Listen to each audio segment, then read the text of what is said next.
ઠંડીમાં ખવાતું લીલી હળદરનું શાક કેવી રીતના બનાવવું તે અંગેની રેસીપી વિશે જાણો. મારું નામ ધ્રુવલ દિનેશભાઈ પટેલ છે અને હું આજે તમને લીલી હળદરનું શાક જે ચોખ્ખા શુદ્ધ ઘીમાં બને છે એ બનાવીને બતાવીશ. એના માટે પહેલું અમૂલનું કે સાગરનું ચોખ્ખું ઘી આપણે લઈશું. એ ચોખ્ખું ઘી અને તમે નીચે જોઈ શકો છો એની અંદર આ લીલી હળદર જે આપણે શિયાળા માટે સારામાં સારી કહેવાય.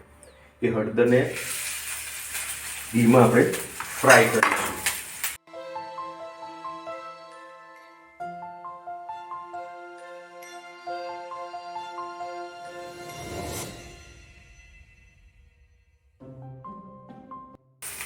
એની અંદર આપણે ડુંગળી ટામેટાને આપણી એક ગ્રેવી એડ કરીશું.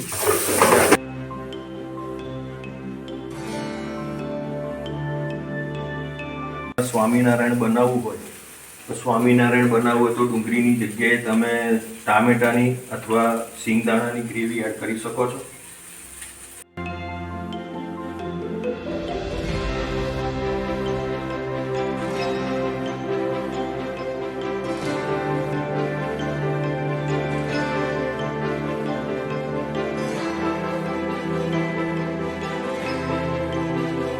આપણે આલુ છે ટામેટા ઓનિયન ગાર્લિકની પેસ્ટ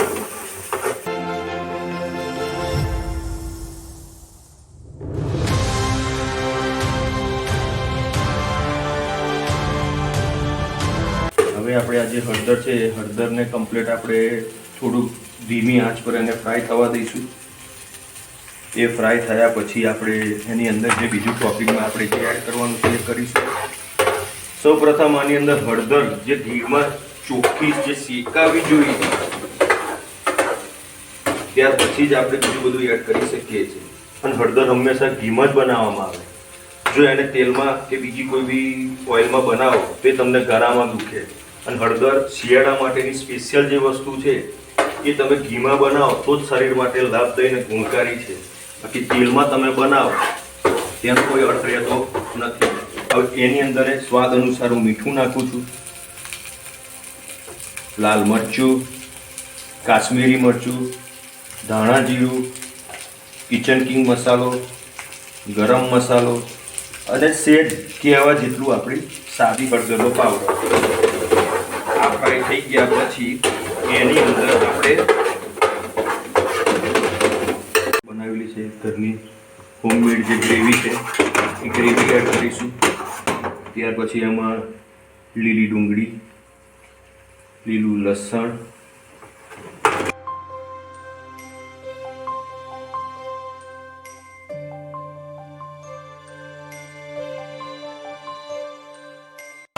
હવે આ બની ગયું છે પ્રોપર હળદરનું શાક. આની અંદર તમે એક્સ્ટ્રામાં જે વટાણા એડ કરવા હશે તો એ વટાણા પણ તમે એડ કરી શકો છો. કે એની અંદર વટાણા છે, લીલી લસણ, લીલી ડુંગળી, તમારે જે વધુ પડતું એડ કરવું એ કરી શકો છો. આ ધાણા છે,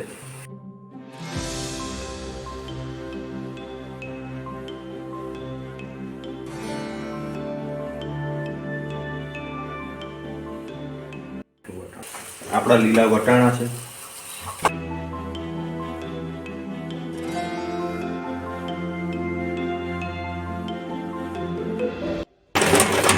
બની ગયું આપણું લીલી હળદરનું શાક.